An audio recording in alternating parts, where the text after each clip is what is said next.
Hello, everybody. How are you doing? Hope you're having a nice evening. I hope your day was better than mine.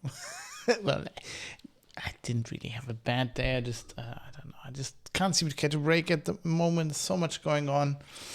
Actually, a little bit of that is my fault because I'm taking tomorrow off and the whole weekend. I usually work on the weekends. So I had to do lots of stuff beforehand. I actually wanted to stream today in the day because I got a racing wheel.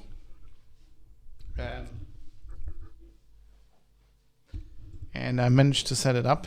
And I was gonna stream it a little bit, like Euro Truck Simulator or maybe Dirt Rally today, but couldn't make it happen. And I won't have time tonight because I actually have to get up relatively early tomorrow morning. So I'm just gonna record this podcast and that'll be it. And we'll have to do that like next week. It's gonna have to be next week. I'm thinking I'm gonna set that up. I actually have quite a nice setup. I didn't know how to, I couldn't really fix it to my desk because, this desk is not really made for that. And also it would have shaken the camera and that probably messed with the, microphone. And so I got a sawhorse, like a metal sawhorse. And I put it on that. So, and then I can just put it in front of here. But I hope I can show that to you next week. And then at some point we're going to play my summer car and I'm going to have a racing wheel for it. So that's pretty cool. But what we're going to do today is record a podcast. Where are we at? What am I looking at? That's what I wanted. Right. No, I don't want to update Inbo. I really should do that. But I just only open it to record podcasts and then I want to do show now. All right, let's do a little bit of a test recording here.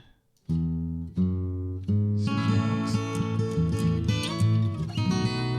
1, 2, 3. Testing 1, 2, 3. All right. That looks good. All right, let's do. See if that works. 1, 2, 3. Testing 1, 2, 3. Yeah, cool. That seems to work. Let's get to it so I can get the show done and out, and then I'll be off to bed. And then I'll see you next week. But let's before we get ahead of ourselves, let's record this. Let's record this show. Here we go. Here goes nothing.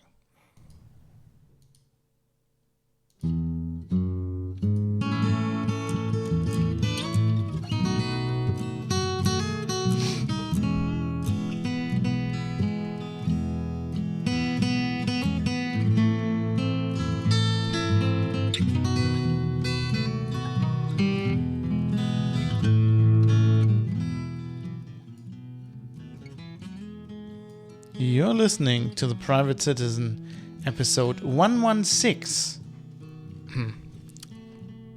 Well, haven't had a false start in a while. I don't know why I stopped there. Okay, let's do that again.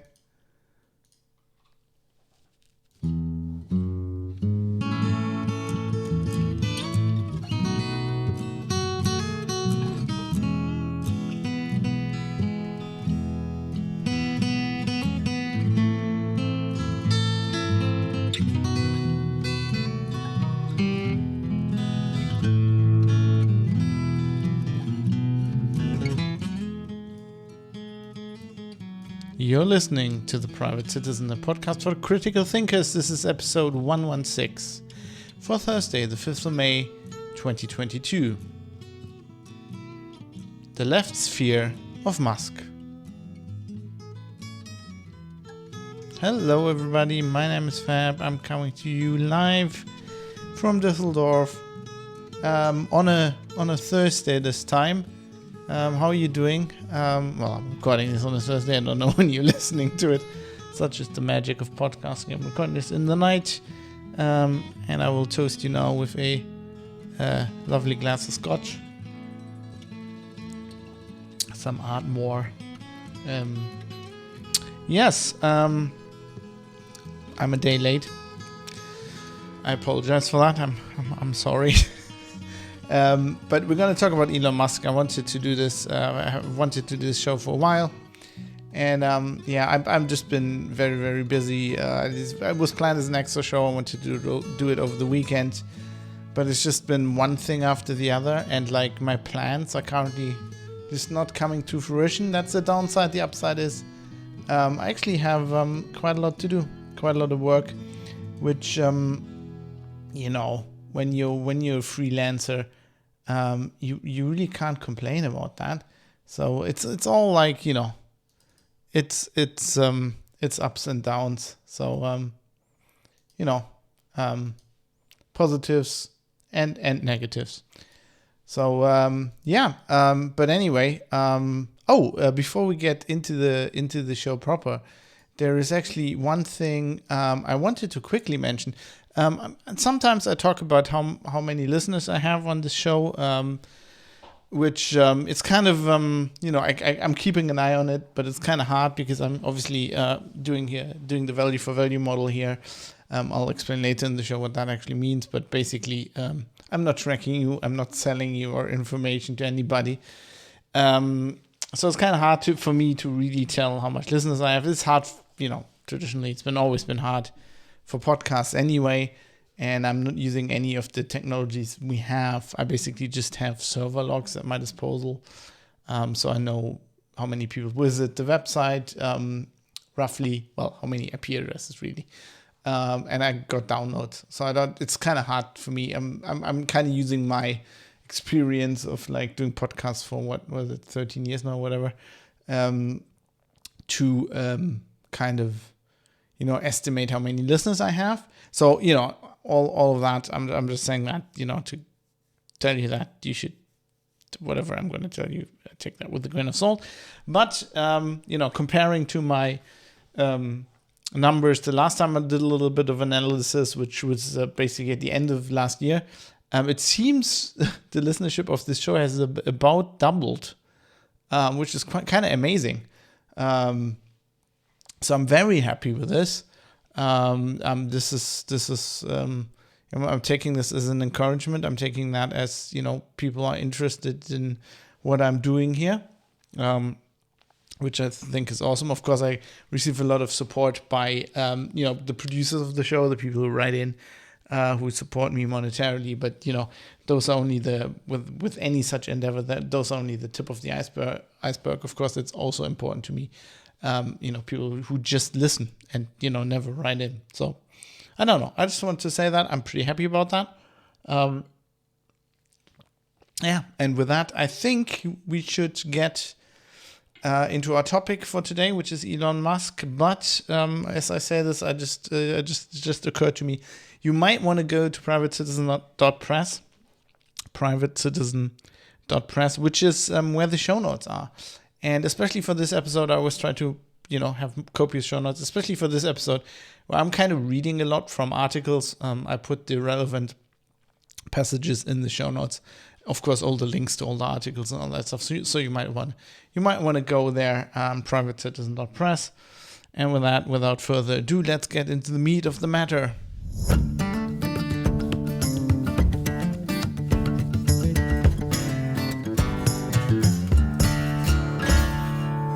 Let's talk about Elon Musk. Today we're going to, of course, you will probably have heard this. Elon Musk bought Twitter, or is buying Twitter. It's a process, right? But there was a lot of, I just hit the space bar. I'm such an idiot. I just go blang. I tried to pick up my pen and then just hit the spacebar, which stops the recording. Okay, we can fix this in post, right? Let's talk about Elon Musk. let's first of all put a cue point. Today we're gonna, of course, you will probably have heard this. Elon Musk bought Twitter, or is buying Twitter. It's a process, right? But there was a lot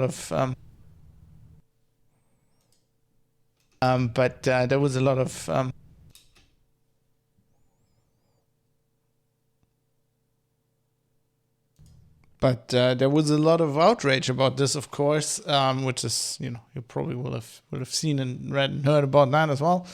And I have a take on this. I think it isn't bad that Elon Musk is buying Twitter, and I think that the people who are outraged about this are outraged for other reasons, which actually go much deeper, which tie in with things we talk about on this show quite often, which is, censorship, surveillance, the intelligence services, the people who, if you're just a private citizen, which is probably why you're listening to the show, are basically your enemies. They're the part of the government that actually doesn't work in your favor, and that kind of undermines your rights as a private citizen. So this is very important. But before we get into all of this, first, I want to quickly talk about Elon Musk in general. And I want to tell you why I don't like Elon Musk at all. And this is something that goes back to, I've talked about this for years. It used to be quite a controversial opinion to not like Elon Musk. So on Linux Outlaws, a podcast I did years ago with a friend of mine, Dan, we talked about tech, Linux, open source, but that this intersected with general tech topics. And this also, we talked about Elon Musk, now and then. And I've never liked this guy, pretty much for the same reason that I don't like people like him. So he's considered by, or he was until like last week or whatever, considered by large parts of, Silicon Valley, I would say, the tech elite in the US, and the pundits and journalists that are influenced by them as a genius, right? Kind of like Bill Gates and Steve Jobs. And like those two people, which I also never liked, I've talked about this possibly on other podcasts, so I'm going to, I can't remember. Might have talked about this on this show when it came up, but I'm going to do it again anyway. I don't consider these people geniuses, right? Their claim to fame is largely ruthless business practices. Like all three of those people. I mean, Bill Gates, a guy who built computers at a time where everybody just built computers, and then thought, okay, everybody's just doing that, we're going to make a business out of this. So he kind of commercialized the thing that, and kind of tried to control things that, were just happening in the public domain, back in the time when there was no free software, because basically all the software was free software. He went, what happens if software isn't free anymore, and, we get people to pay for our software. And he started by building computers, and, then got a deal, I think with IBM, right? Where he was going to sell them some computers, and they said, well, we need an operating system. And, back then, this is the origins of DOS, basically. Back then, people would just, there wasn't such a thing as open source or free software, because people would just share software freely, right? There were operating systems that people had just built, like hobbyists and enthusiasts had just built and put together, and you would just share them. And, people who built computers, even, as a business, they just built computer from parts. I mean, we're talking the beginnings of the PC here, which is close to my heart because I've had a PC since '89 and I've only used PCs. But they build this. The PC was the first really interoperable open hardware platform where any manufacturer could just build extension cards and you could just slot them into your PC.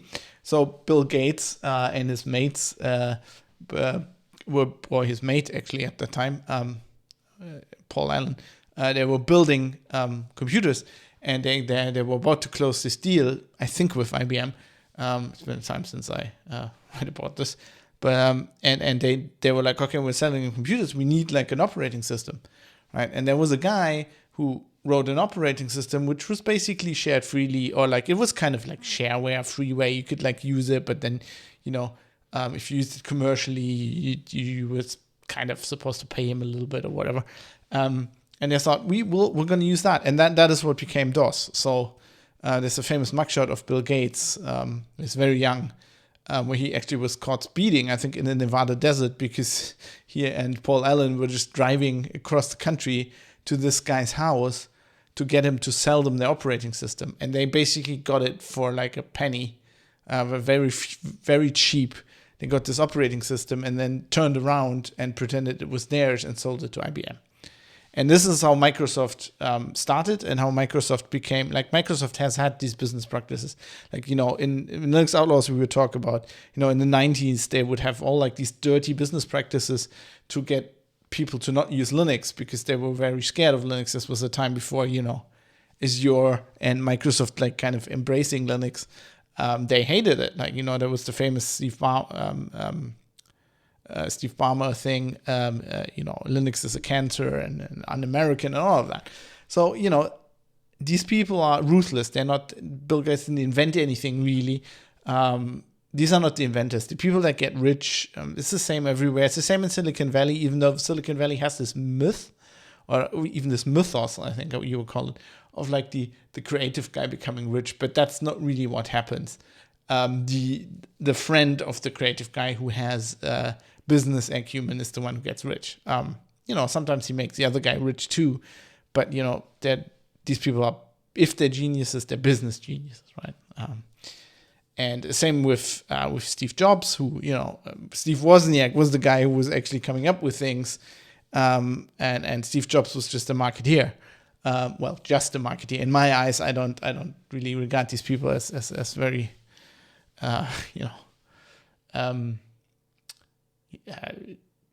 not like amazing inventors pushing society forward. They push their company forward and themselves. And Steve Jobs always had this air of a genius where he was really only a good businessman. Same thing with like they think like people in Silicon Valley. There's this myth that Apple and its industrial design is like dependent on Steve Jobs. He didn't come up with that. Like Johnny Ive did, right? And Wozniak built like the computers in the early days. So those were the people who want to regard anybody as geniuses. Those are the ones. But generally it's like Steve Jobs. And Elon Musk is exactly the same. And I've harbored a very dislike of Elon Musk from early on, because basically, he didn't found PayPal. He found like, what is it, X.com? It was like the company that invented the payment system that became PayPal. And of course, PayPal is, I use it pretty much every day. I use it for the show. Something you can't get around, because like the banks messed up. Like the banks fucked up with the internet, right? And we had a time when internet commerce was taking off. But if you wanted to send money, from Germany to the US, like a bank transfer would take like 5 days. It was all computers, so the money was there immediately, but the banks would just rip you off and like basically use your money for 5 days and speculate with it until they gave it to the next bank in the line or whatever, right? So PayPal stepped in, and that wasn't an invention. That was just a no-brainer. It was just like, what if we just use this internet infrastructure to like give the customer a payment transfer as fast as the infrastructure actually allows. And that alone, that's, I don't think Elon Musk is a genius, but that alone isn't bad. Like PayPal itself and the business practices that Musk kind of influenced while he was at whatever that X.com or whatever that was, and then later at PayPal, when he was like, running PayPal. I've talked about this on the show before, how like that basically ruined the financial system for us. This is from a German perspective, right? Germany has very strict banking laws, and because PayPal wasn't under the auspices of these payment laws, they can do all kinds of shitty things. Like, for example, PayPal is very is known or infamous for just closing accounts, right? They did this like with people who produce porn, but more recently also, I think Matt Taibbi or Greenwald, somebody who we're going to talk about later as well, wrote about this just recently, where they're just now they're basically closing independent media outlets accounts. Like I have a PayPal account which you can use to send me money for the show, and they close accounts like that. And not only close the accounts, they keep your money, right? They say you did something against the terms of services. We're keeping the money as, I think they call it damages, even though there really aren't any damages. Like, it's basically a scam. And if a bank did that in Germany, right, I don't know how the banking laws are where you are, but in Germany, you have very strict banking laws. So if my bank, they can't even like just kick me out. But like, even if they close my account, they have to give me my money, right? They can't just keep my money. Oh, you violated our terms of service, we'll keep your money. What? It's just like a mechanic taking your car in for repairs and then saying, oh, you violated my terms of service, I'm keeping your car. Like, what? So, and the problem is that is ruining all of society, basically, all of money in society right now, because and this is one of the episodes, I want to do an in-depth episode about this. I've had this on the docket for about a year or even longer, because in countries like in Germany, where we have very strict banking laws, the banks are complaining that they're an unfair disadvantage because tech companies like PayPal basically do the same thing like they do, but they don't have all these regulations, right? And in typical manner of politicians everywhere, they just go the path of least resistance, which is, not taking all these tech companies under the same banking laws when they basically do banking, because that would be hard. It'd be hard to regulate a company like PayPal, which sits somewhere else as in Ireland or whatever.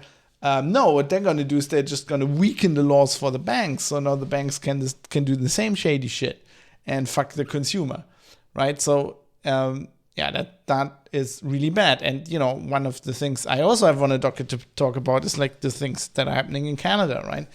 With the protests, where the government then basically sees it like this is all going to shit.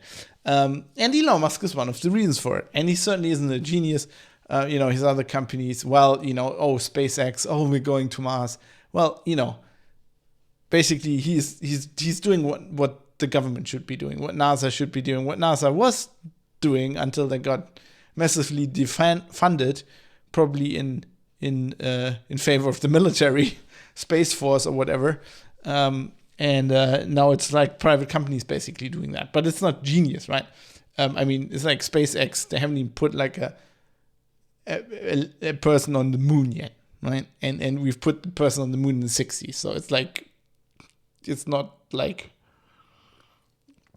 I'm sorry, I have a higher bar for like genius and really, really cool things, right? A private company doing things that the government did in the 60s, to me, is not that exciting. I know it's exciting to a lot of other nerds, but it's kind of like electric cars, right? People are like, oh my God, electric Teslas, that's genius. Jesus Christ, VW had a fully electric like van. I think was it the T2? Might have even been the T1 in like the 65 or this, maybe the beginning of the 70s. They had a fully electric van, like with a huge battery. Okay, it was back then with lead acid thing. The lead batteries, the ones that are starter batteries also, like a big one like that, and but like an electric motor in every like wheel. This is not new. The only reason electric cars didn't take off is a political one. It's not because we didn't have the technology. Electric motors have been around since, I don't know, the 1800s, I think, right? So it's like, this is all not genius. This is just like good marketing and good business. So I've never liked Elon Musk.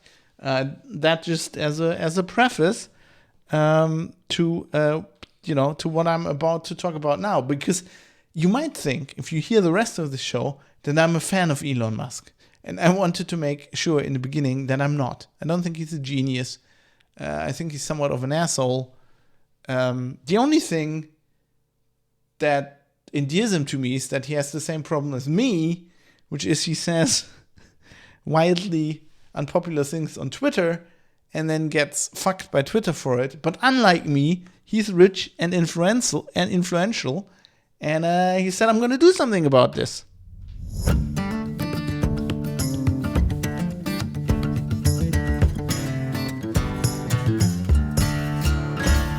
Would just buy the place and then fucking change its rules, which I think is okay. Before I even started this show, long before I started this show, I started to have. I like Twitter. I really like Twitter. I think it's a great platform. I think it's an invaluable tool for journalists. I like the always public nature of it. I've been a fan of Twitter for a very long time. And I've been relatively successful on Twitter, largely due to Linux Outlaws back in the day. And I got a lot of followers. I got a steady growth of followers. And then one day, the thing with Milo Yiannopoulos happened, where Twitter banned him. Well, first they took his checkmark away, and then they later banned him for stupid reasons. So I wrote a column on the German tech. I was working for Heise back in the day, so I wrote a column for Heise that hundreds of thousands of people in Germany read, maybe even 1 million. I don't know. It was a wildly popular column where I said basically this is not good. This is akin to kind of like a totalitarian attitude what Twitter's doing here. Basically I said, it doesn't matter what you think of Milo, and there's another guy I never liked. But the problem is, the check mark means, according to Twitter, that you're a verified user. And once they verify you, however, figure out who you are, where you live, whatever the rules are, they can't take it away, according to their own definition of it. Because you can't be unverified. You're still the same person. Twitter still knows that you're that person.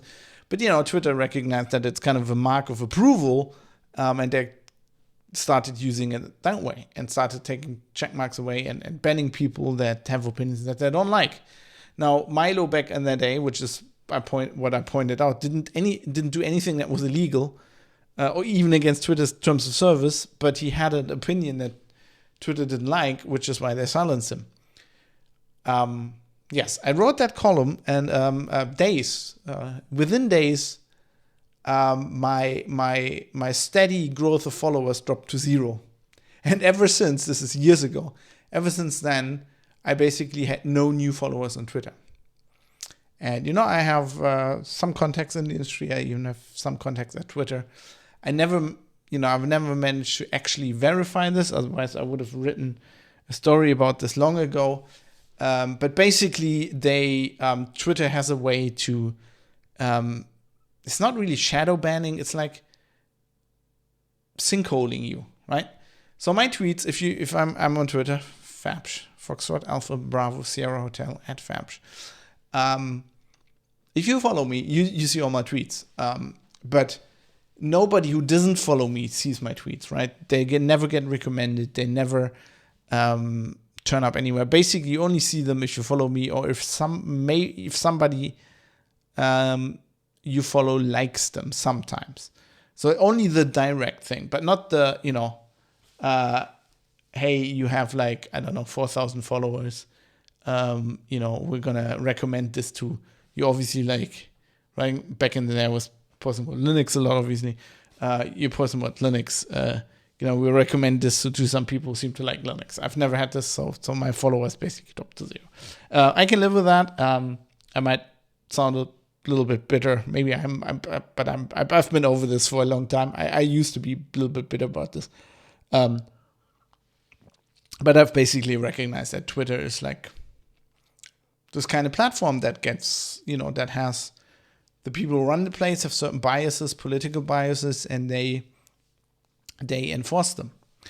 But this kind of thing has gotten much, much worse over the last few years. And, of course, with Trump, everything got just ramped up even more. And what we basically have now, I mean, it's not only Twitter, but, we're talking about Twitter today because, Elon Musk. But the same thing's basically on Facebook. It's like Twitter has a very specific, like the company itself has a very specific, I want to avoid, as I've talked about often on the show, these political, like, filing cabinets, like left, right, progressive, conservative, all this kind of stuff, Democrat, Republican. But sometimes you have to kind of use these just to, as shorthand and just to get your point across. So for lack of a better, term, Twitter, the people who run Twitter, like pretty much anybody else and who runs anything in Silicon Valley, are relatively left-leaning. Then almost all Democrat voters, or they vote independents that actually left of Democrats, and they're relatively progressive, and they control their platform in a way where they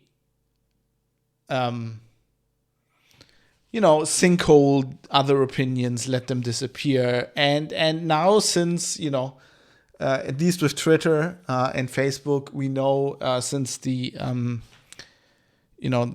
up to the last election and the Biden laptop story, which turned out to be like completely right. But even if when it was debatable, it was a respectable piece of journalism by the oldest newspaper in the US, incidentally. I mean, somewhat of a yellow press kind of thing, but the Daily Mail is allowed to post on Twitter, so this story was deleted. Like, this was a journalistic story that was, as it turns out, hindsight's 2020, well researched and spot on, but it was like deleted. It was deleted off Twitter. It was censored. There's censorship.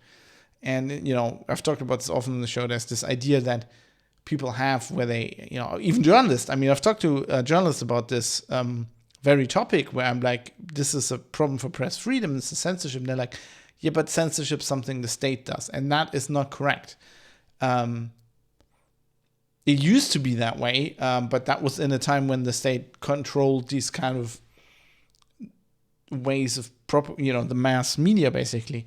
And today, the state of, like, most of the time in the countries you're probably in, I'm in Germany, UK, the US, in these kind of countries, the government tends to not censor things themselves. What they do is they use private companies to do it for them.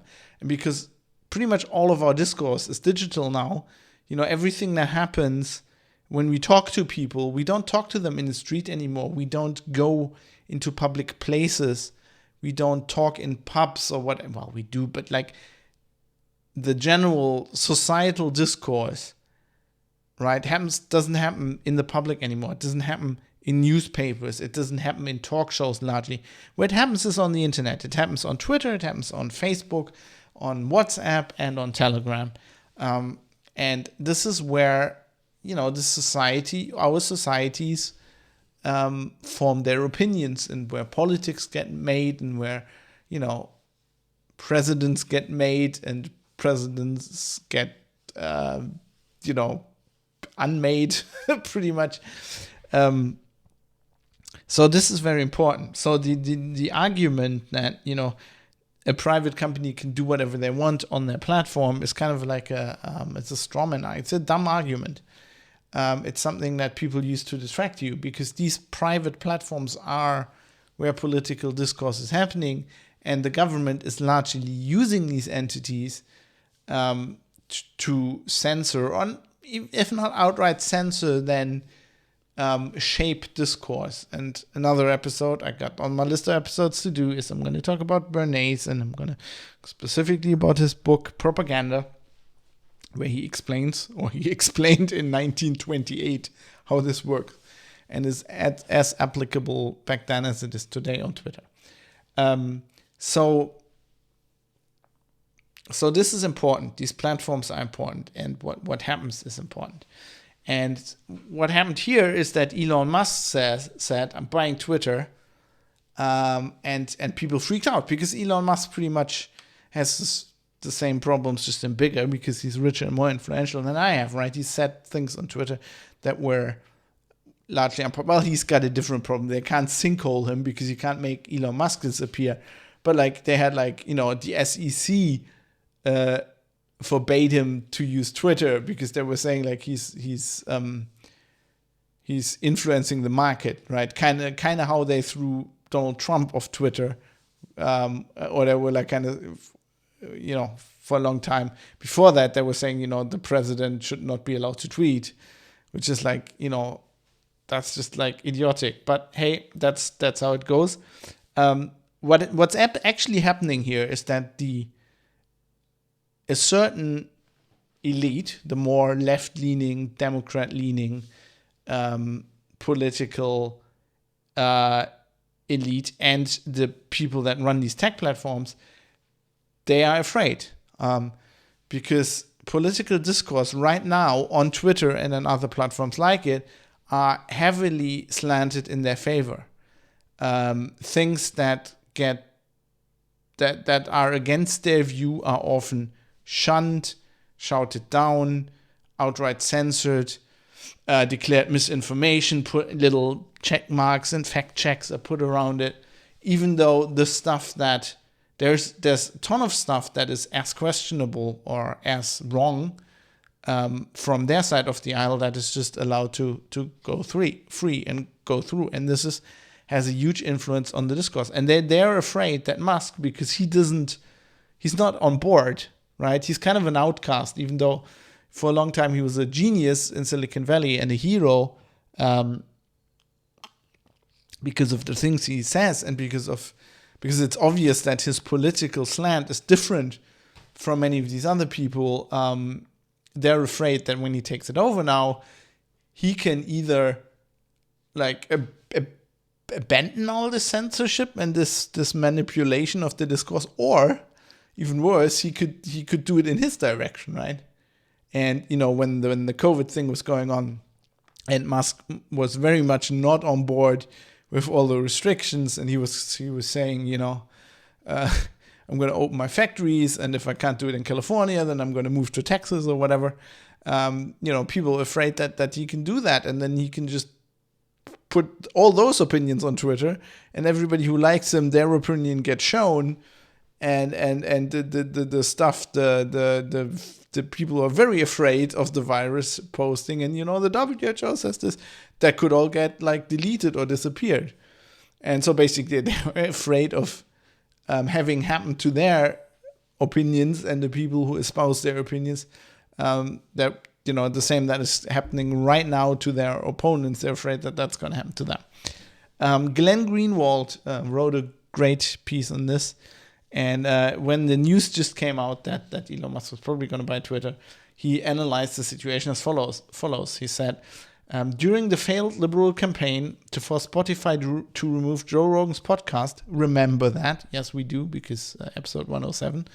If you don't remember that, go back to episode 107, Private Citizen Press. During the failed liberal campaign to force Spotify to remove Joe Rogan's podcast, remember that? I wrote that the real lesson from that tawdry episode was the central religious belief of American liberals is now censorship. Silencing, deplatforming, and otherwise preventing their adversaries from being heard is their paramount goal, their primary weapon. As I noted yesterday in reporting on the unprecedented censorship regime imposed in the West in the name of the war in Ukraine, a series of ostensible crises, Russiagate, the 1/6 riot, the COVID pandemic, and now this war, have in rapid succession convinced not just liberals, but increasingly large numbers of Westerners in many ideological camps, not only to tolerate, but to crave state/corporate censorship. They have somehow inverted history so that they now believe that it's not censorship that is the favorite tool of fascists, tyrants, and authoritarians, even though every fascist and despot in history used censorship as a key means for maintaining power, but instead believe that it is free speech, free discourse, and free thought that are the instruments of repression. And if you don't believe that, I can tell you this from my personal experience, both in talking to friends of mine from university who study politics and history with me, who are now of this opinion, and from fights I've had with other journalists. I've written articles on columns, and where like the editor-in-chief of some newspaper or magazine or whatever would then say, have a fight with me on this and say, this is not good. Like, it shouldn't be allowed that people say certain things on the internet because that's bad for democracy. And then I'm going to say, well, that's censorship, and censorship, the opposite is true. It is not the fact that, too much things are allowed to say. It has never been a danger for democracy in history. Like, I've studied history, literally, that is not a danger for democracy, right? Like, the Weimar Republic didn't fall to the Nazis because Hitler was allowed to speak, right? That wasn't the problem. I mean, if you look at it, you could come to the on the very high level, and you're just like an idiot and just have primary school history or whatever. You could go, yeah, obviously Hitler was allowed to say these dangerous things, and then people believed him, and that is the problem. But if you look at the situation, you see that obviously the problem was other laws in the Weimar Republic that allowed Hitler actually to seize power once he was duly elected. That was a problem. And censorship itself, leading to the fact that the Nazis kind of looked like the good guys, because they looked like they were saying the things that that weren't allowed to be said, right? That is a big danger for democracy when you have a democratic government, and the government thinks it needs to censor things to protect itself, which is why I always been against censoring Nazi symbols and that kind of stuff, which we do in Germany, which I think is stupid. Just think of these in Germany, for example, we have these Querdenker, right? These people who are somewhat on the right of the political spectrum. They're not really neo-Nazis. A lot of them are just they believe in homeopathy, stupid things like that. But they're also very critical of COVID restrictions, stuff like that. And they're fairly crazy, and they have fairly dumb arguments, and they really can't convince in a society, like in a democratic society with free speech, they really can't convince the majority of people, because people are not very intelligent, but they're not that dumb. The problem is if you were to go and censor them, which actually has recently been I've talked about this a little bit here, but it's been very German-centric, so I haven't talked about that much on the show. But there were attempts made to do this. There was a push because they were talking on Telegram, because they got thrown off a lot of platforms like Twitter and Facebook. They were suddenly talking on Telegram, and people were like, oh, we need to ban Telegram. And the problem is, if you do that kind of thing, you just give them more allure, right? You give these people who in a free discourse where everybody can say whatever they want, and you actually have free speech, you don't have much of a chance because they really don't have good arguments. If you mystify them by making, they're the edgy people and the government doesn't allow them to talk about this, so there must be something. They must be onto something, right? That's actually the much bigger problem. So it's historically absolutely idiotic to say that democracies need to censor something. This is something I've always believed. Not believed. It's I say believed because I think it's a scientific fact. If you look at history and you look at historic studies, you can only come to that conclusion, I think. But, in Germany, we are not of this opinion. This is why, the swastika is forbidden, is a forbidden symbol. You can't use it as if that would actually do anything. But that's this dangerous impulse. Anyway, I think Greenwald points this out really well, and that is a big problem. That people, journalists. He gets to this in a little bit. Greenwald gets to the point how or might have been even the next. No, I think it's the next text from Taibbi. Like, he points out how perverse it is for a journalist of all people, to think that like having the right to say or write what you think is correct and is right, like that is dangerous.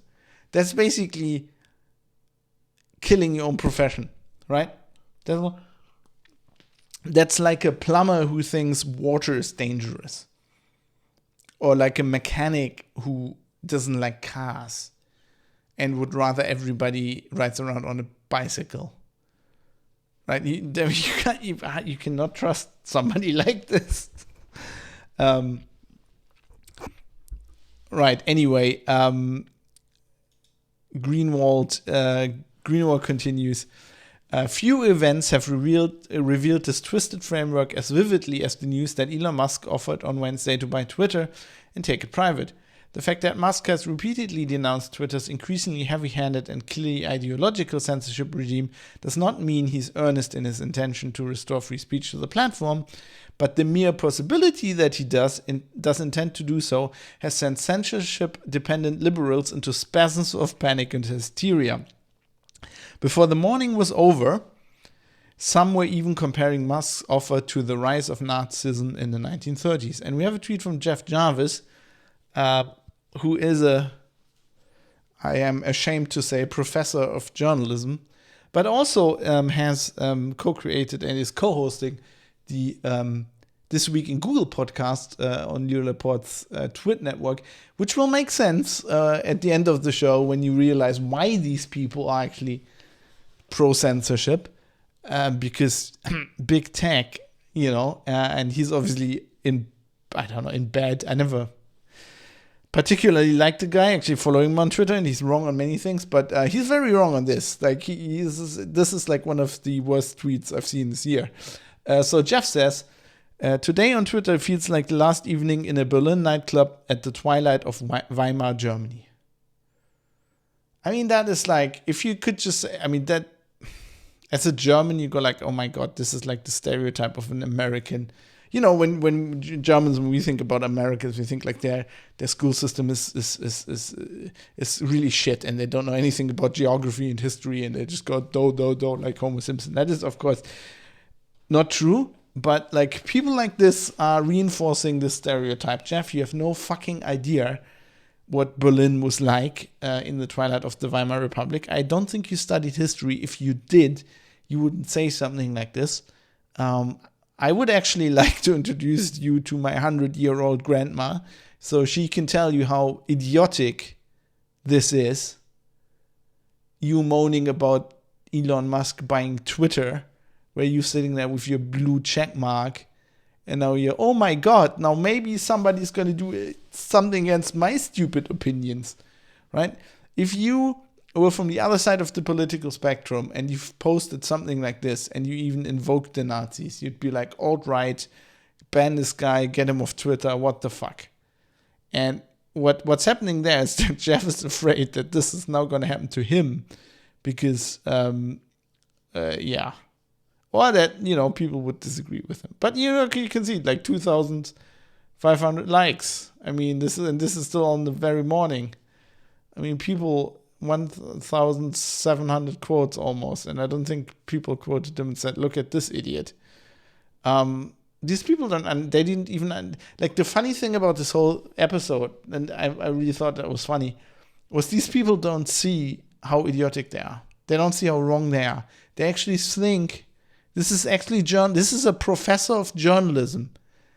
A professor of journalism who is justifying censorship or fighting the possible removal of censorship by invoking the Nazis.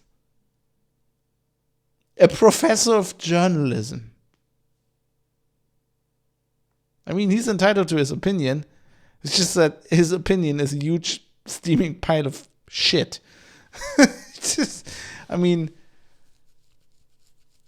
These people. Anyway, let's continue. I also there's a story from Matt Taibbi, where he also wrote about this, and I think he encapsulates what's happening here very well. Matt says, this is the elite argument against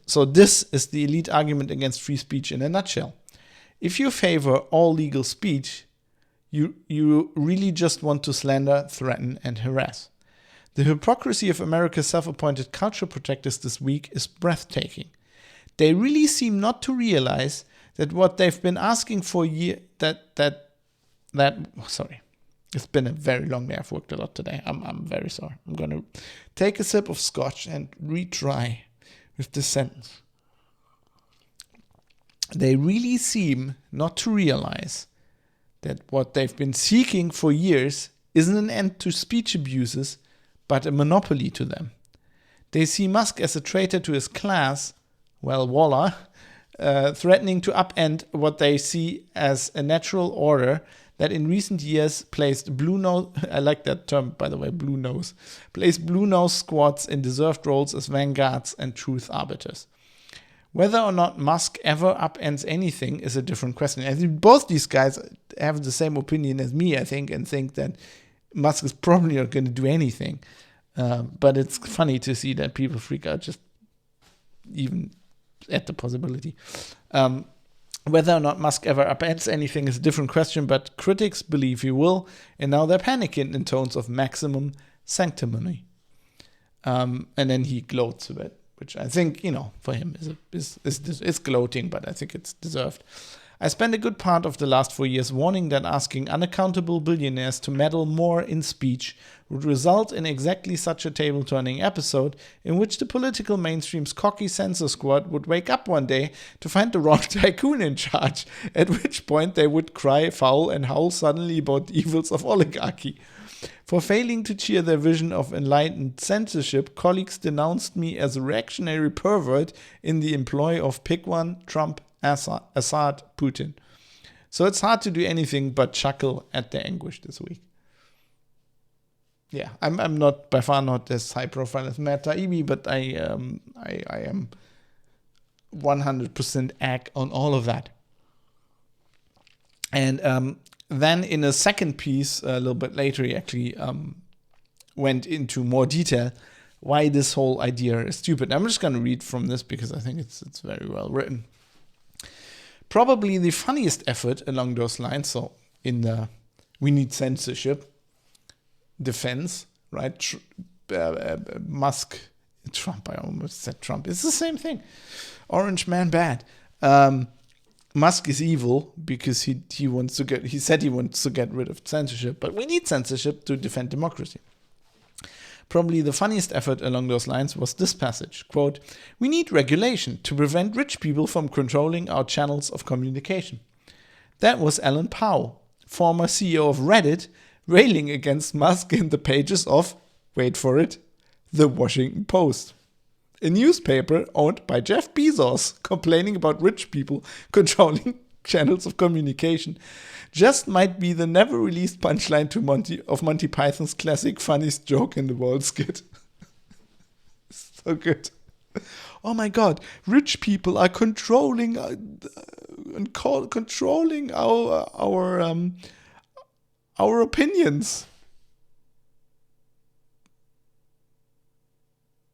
She says in the newspaper owned by the richest man in the world. Like, if you wanted to write a satire with this, you probably wouldn't come up with something that good. Many detractors went the power route, suddenly getting religious about concentrated wealth having control over the public discourse. Sorry, I need to to get myself under control. This is so funny to me. Many detractors went the power route, suddenly getting religious about concentrated wealth having control over the public discourse. In a world that had not yet gone completely nuts, that is probably where the outrage campaign would have ended, since the oligarchical control issue could at least be a legitimate one if printed in a newspaper not owned by Jeff Bezos. I like how Taibbi writes. He's a good writer. However, they didn't stop there. Media figures everywhere are openly complaining that they dislike the Musk move because they're terrified he will censor people less. In every newsroom I've ever been around, there's always one sad hag who's hated by other reporters but hangs onto a job because he whispers things to management and is good at writing pro-war editorials or fawning profiles of Ari Fleischer or Idi Amin or other such distasteful media tasks. Even that person would never have been willing to publicly say something as gross as, quote, "for democracy to survive, it needs more censorship." End quote. A professional journalist who opposes free speech was not long ago considered a logical impossibility because the whole idea of a free press depended upon the absolute right to be an unpopular pain in the ass. Exactly, which is why I'm a journalist. I'm not getting paid well, but it's the only job where I can be what I am, an asshole, and can do what I can do best, criticize other people. But sadly, I guess that's not what journalists are supposed to do anymore. Things are different now, of course, because the bulk of journalists no longer see themselves as outsiders who challenge official pieties, but rather as people who live inside the rope lines and defend those pieties. I'm guessing, which is sadly very true. I'm guessing this latest news is arousing special horror because the current version of Twitter is the professional journalist's idea of utopia. A place where Donald Trump doesn't exist, everyone with unorthodox thought is warning labeled, age-restricted content seems to be a popular recent scam, and the current thing is constantly hyped to the moronic max. The site used to be fun, funny, and a great tool for exchanging information. Now it feels like what the world would be if the 8 most vile people in Brooklyn were put in charge of all human life, a giant, hyper-pretentious thought Starbucks. Right, I'm reading this, right, on the show, not because I'm lazy and I can't talk myself or generate interesting thoughts and phrases. It's just, he does it so well. I don't even want to try. I mean, this is so beautiful. This is exactly what it is. This is exactly what it feels like. This is exactly why I am pretty much only on Twitter to promote stuff I do these days, because that's what it feels like. And, you know, the current thing, TM, is just not my jam. My blue-checked friends in media worked very hard to create this thriving intellectual paradise. So, of course, they're devastated to imagine that a single rich person could even try to walk in and upend the project. Couldn't Musk just leave Twitter in the hands of responsible, speech-protecting shareholders like Saudi Prince Al-Walid bin Talal? Thanks, Matt. Yeah. I mean, that's it. That's why the political mainstream in society was afraid, was thinking it was a bad thing that Musk was gonna buy Twitter. I mean, this goes as far as my mother. You know, I visit my parents and my mother's like, "Oh, we talked about Twitter," and then she's like, "Oh, Twitter's going to hell now, that Musk bought." And I'm like, "What the? Why? Where does this opinion come from?" And she just read the things that are written on the internet, right, by my colleagues, and they're dumb. You know, they are the people who, like, for the last 10 years thought Elon Musk was a genius, which was dumb. And now they think that, I mean, I don't say he's gonna restore free speech, because I don't think he will, because he's an asshole. But, like, even the idea of him, like, not even like restoring free speech, like maybe censoring a little bit less, is like, I'm like, mother, how is this? Like, you studied history. Dad used to be a politic. I mean, come on. What? Think about this. Anyway, Musk is not the problem. I think we've. I think it's clear what's happening now. But actually, there's something much, much deeper going on and something we need to talk about, and this general problem we have talked about on the show before, and this is just a new symptom of the disease, so to speak. So let's look at what the actual underlying disease is.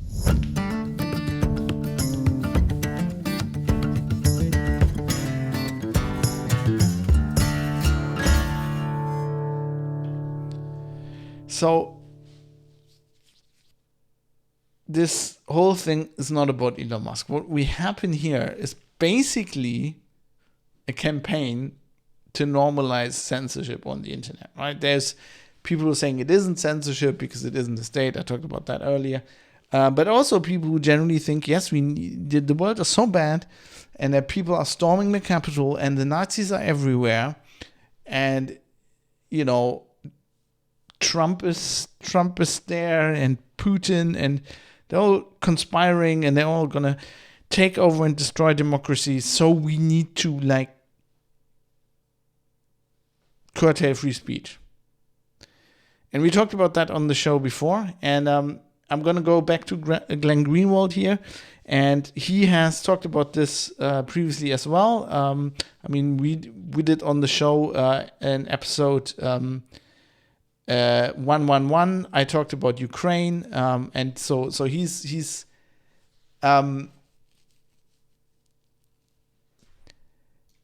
generally analyzed this. Oh no, this is actually was this Ukraine?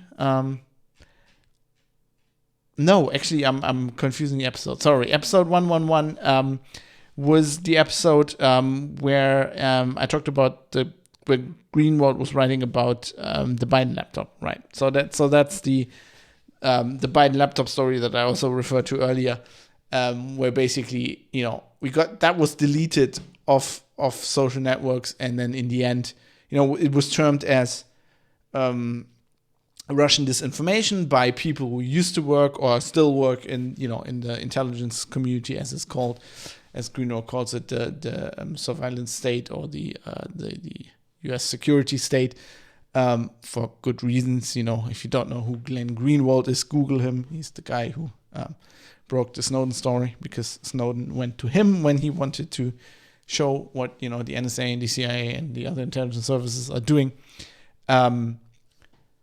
So ever since writing about this, Greenwald has been calling this basically I don't think he used the word unholy alliance. I think I made that up, but I like it better than his term. I think he called it Trinity or something. I'm calling it the unholy alliance between the intelligence community, the corporate press, and big tech. And this is what's happening here as well. And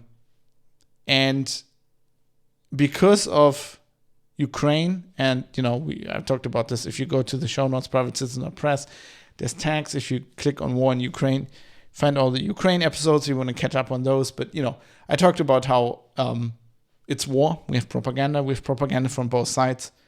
Propaganda from the Russian side is censored, is called out as propaganda, specifically as propaganda, where propaganda from the Ukrainian side is just reported as fact and spread everywhere, because it's the side we are on, or most of us have decided we're on, or speaking of Germany and the US and the UK, our governments have decided they're on.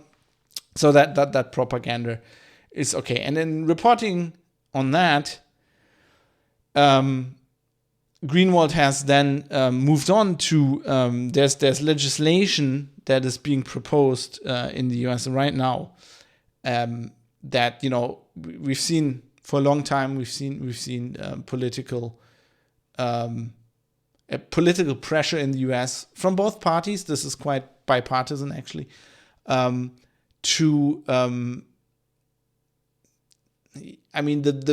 crassest calls were to split companies like Facebook and Google apart. So basically to curtail the monopolies that these companies have, like on the social discourse and on our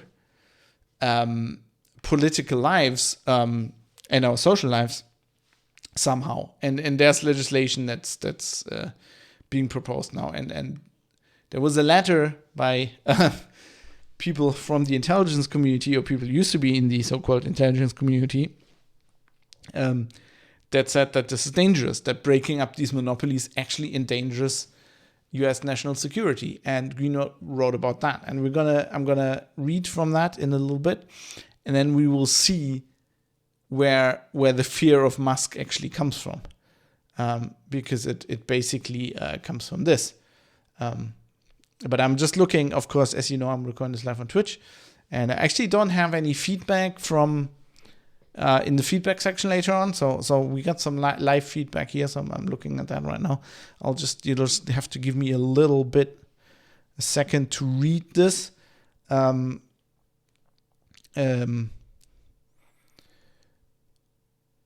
Actually, the person who just jumped in just did some drive-by comments and then left. But it's actually quite interesting. How did you form a view on Musk? I think it is important. You're talking about him and he isn't talking about you. All right, that seems a little bit trolling. The internet was amazing at the start. There's been a shift with the number of users and businesses online now. It was the magic time. Actually, that specifically is a view that a lot of people, like we talked about this on Linux Outlaws quite a lot, like this idea that the internet was, nerds have this idea, right? That the internet was amazing. I think this guy just searched Musk on Twitch and wanted to troll a little bit, but I'm gonna spin this feedback into something that is of use for all of us who are listening to the show. Nerds have this idea that the internet was better back then, when there weren't so many people on the internet and it wasn't so commercialized, which is complete bullshit, because I got the internet in 98 and it was commercialized as fuck. Like, if you're in the US, I mean, the internet started out much more siloed and commercialized than it is right now. You remember AOL, right? Remember those discs you got for free, and then you got AOL, and then you got on there, and then you had like this side. I mean, that was more siloed than Facebook is today. At least today we have the free internet, and you can go everywhere.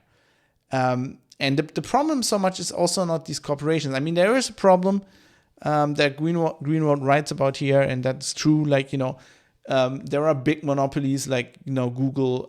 If you search on Google for everything, Google basically controls what you can find, which is, if we talk about Bernays at some point, it's like that's one step further. That's the ultimate form of propaganda. They literally decide what you can know.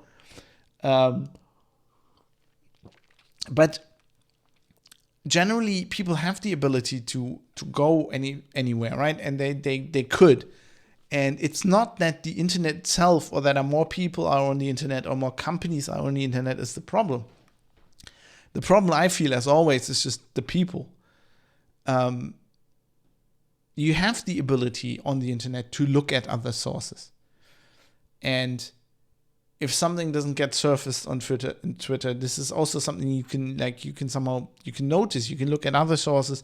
You can do your own research, which is something I've tried to promote with this show. It's one of the big reasons I do this show, right? I give you my opinion, or in this case, the opinion of Glenn Greenwald and Matt Taibbi, because I tend to agree with them. I give you all the links, and you can look at them all up, but it's not like you have to go there, sit there, and listen to what Fab says. Right, and I'm listening to Fab now, and Fab is right. No, this is supposed to make you think, and then you can yourself do some research, go on the internet, find things, look at these articles. If you think Greenwald is full of shit, then you can take that as a basis, do your own research, find opposing viewpoints, and build your own view of reality. And I want you to do that. Read as many sources as you can, expose yourself to other viewpoints. This is something I've been doing, for example, on Twitter. I love to do that. Like, one of the reasons I like Twitter is because I follow a lot of people, and I follow people from very different sides of the political spectrum, all over the place, people I don't agree with, people I even abhor, because I want to see what they say. I'm a journalist, right? I'm not a person who goes through life going, I don't want to see what this guy says. Right? When I was on when I was on Linux Outlaws reporting about Linux and open source, and I was very, very open source centric. I mean, I still followed the Microsoft guys and the Oracle guys because I want to see what they say. Because even if I don't agree with them, I need to know what they say. I need to know their arguments. That is what's going away. And the thing is not, the real problem is not that Twitter is censoring this. And Twitter is hampering, or other social networks are hampering this discourse. Because if people noticed that and didn't want it, they could fight it, or they could go somewhere else and they could get their other information. The real danger is, and that's what I'm trying to get across with this episode. Well, with the first part. Now we're getting into different territory. But the real danger there is that these people have convinced normal people, like my mother, who know better, should know better, very intelligent people, that it is better for them if they don't see so. That's what censorship is. Right? Censorship is the idea that you're better off if you don't see certain things. Right? It's the idea that if there's somebody like Hitler out there agitating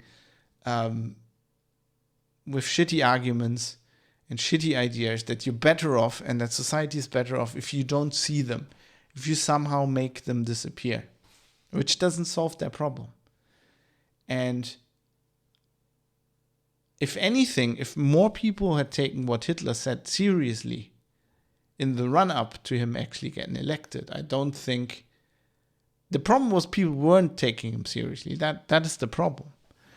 He was writing in his book that he wanted to kill Jews, and people were like, yeah, but he's just agitated. He doesn't really mean that. No, if people had actually taken him seriously, they probably maybe wouldn't have voted for him.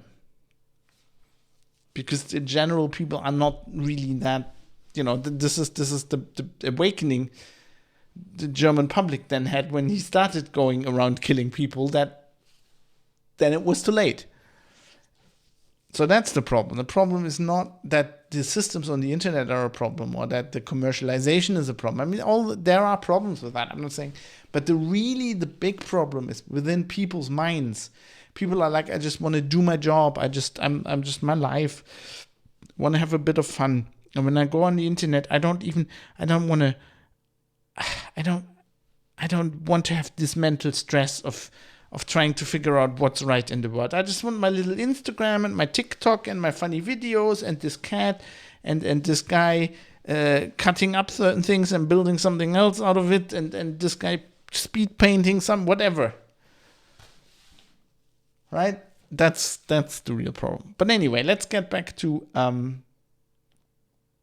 Greenwald. So Greenwald, this is about something else, right? He's writing about this campaign where basically there's big consensus in the US for passing laws that would curtail the powers or kind of take apart these big tech monopolies. And now there's a campaign by, the security state, for lack of a better word. Sorry for hitting my microphone, by the way. To say, no, we can't have this. These monopolies must be, because they protect our freedom, our society.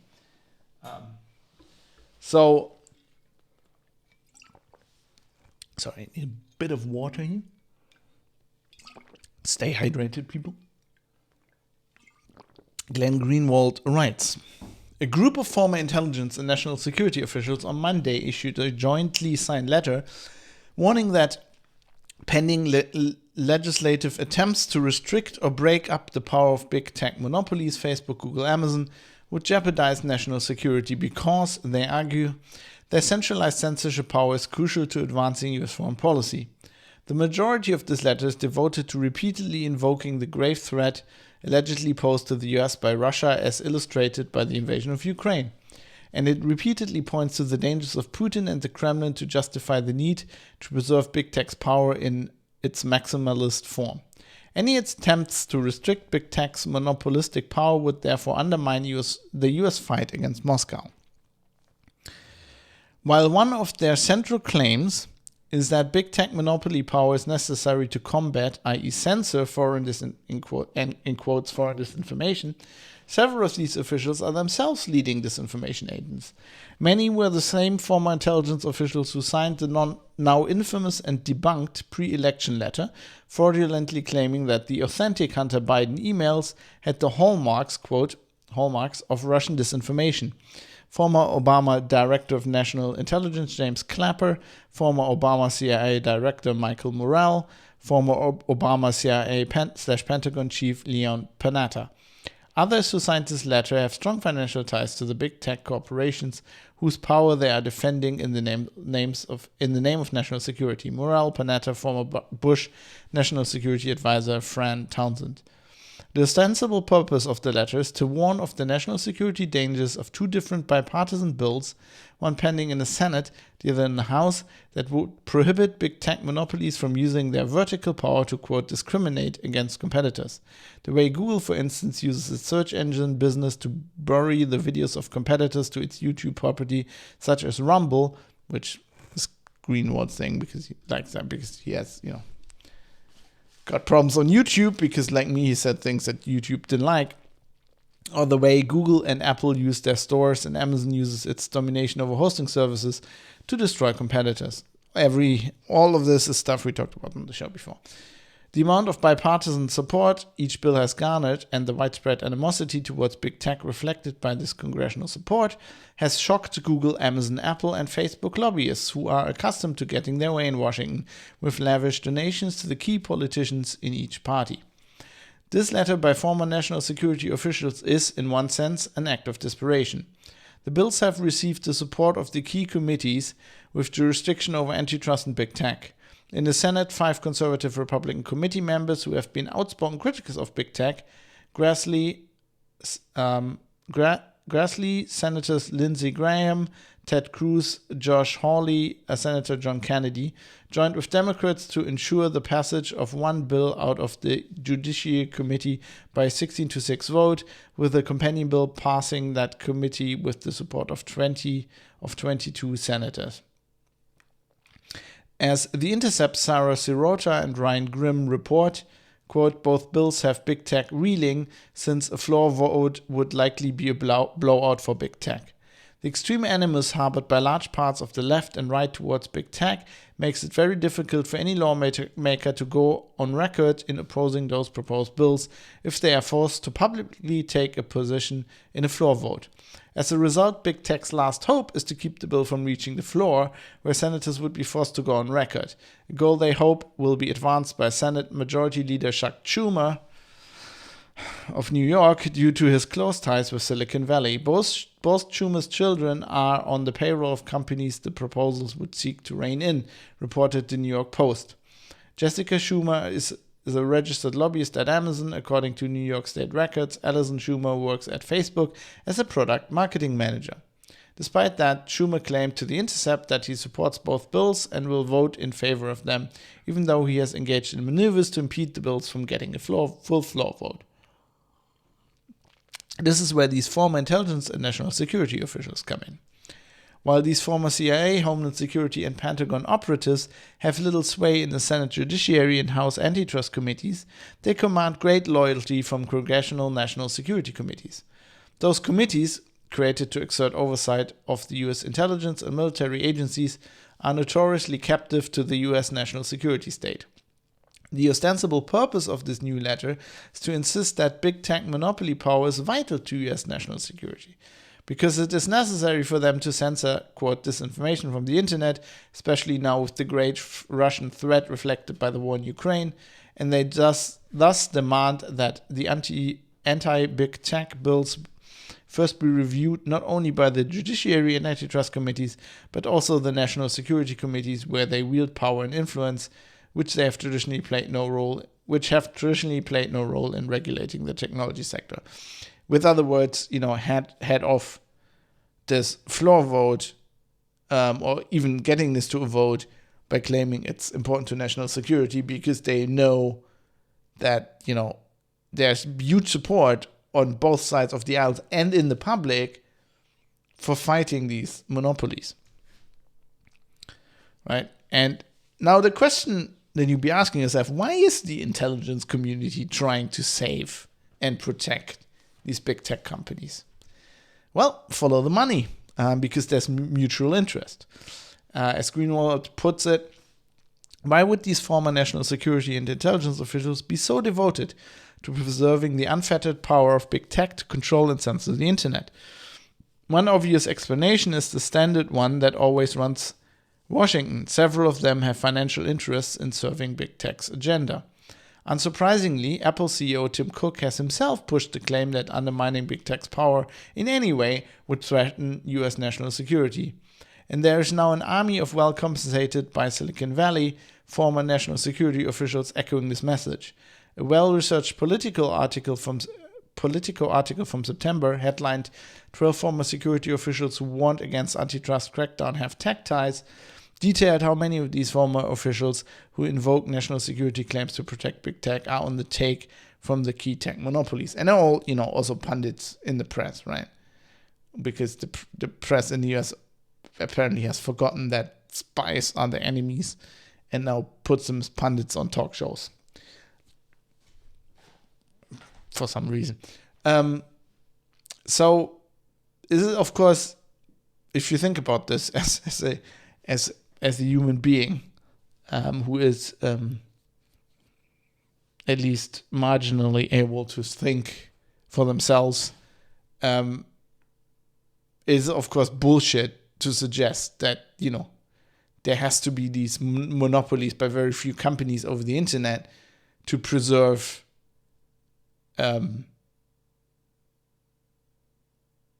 democracy and freedom in the US. But the problem is that people think that. People who have no idea about the topic, they think that. And the press, who largely also has no idea, thinks that and perpetuates these ideas, and then people believe it. It's like the net neutrality story back in the day, which is, also something where everybody was like, even tech people were like, yeah, net neutrality. Whereas anybody who ever worked in the ISP business, if you asked them, would tell you that net neutrality is bullshit and not a thing, that of course, you have traffic flows and there's always more traffic flowing in one direction than the other, and that companies pay each other for that, right? The reason why there was a thing, even in the tech press, I remember like Leo Laporte was going on this to no end. Like, we need net neutrality, and like you can't go and say like this packet has to be more expensive like than that packet, and like, of course, that's how it works right now. That's how it always worked. And the only reason why when that propaganda was put out there that we need net neutrality and that's important for democracy and stuff were like companies like Google and Netflix, like big tech companies who are responsible for a huge amount of the traffic on the internet, who basically wanted to have a free lunch, right? They were like, okay, if you're a small ISP and so with ISPs and internet companies, there's something called peering. So basically, the assumption is we all have a network with a big network, traffic flows in all directions, and if I'm an ISP and like you're an ISP, whatever, and we're both exchanging traffic, and if there's the same traffic exchanged, then we just go right, fair is fair. Like nobody has to pay anybody because we're both exchanging traffic, right? But if we have a situation where when there's massively more traffic from one ISP flowing over the network of the other ISP, and like the ISP sees all my customers are getting like traffic from that one ISP, so I have to upgrade my infrastructure. So I have to pay money because my customers are using more traffic, and it's all coming from that one company. Like, and we're sending very little on their network, but they send all their traffic on our network. Then these companies will go, hey, this is like a one-way street. Like, you're using my infrastructure, I'm not using your infrastructure. I would like you to pay for this, or like, get reimbursed or whatever. And this has always happened. And this is why there's things like, Netflix had these servers that an ISP could put on their network, where like the have this for years, where like it's huge. Back in the day, I think it was still hard drives. Now it's probably SSD, like huge boxes where it just has like the most requested shows. And if you're an ISP, you just put that on your network, so you don't have to get it all in from the US and pay another ISP for routing it through their network. But like of course, these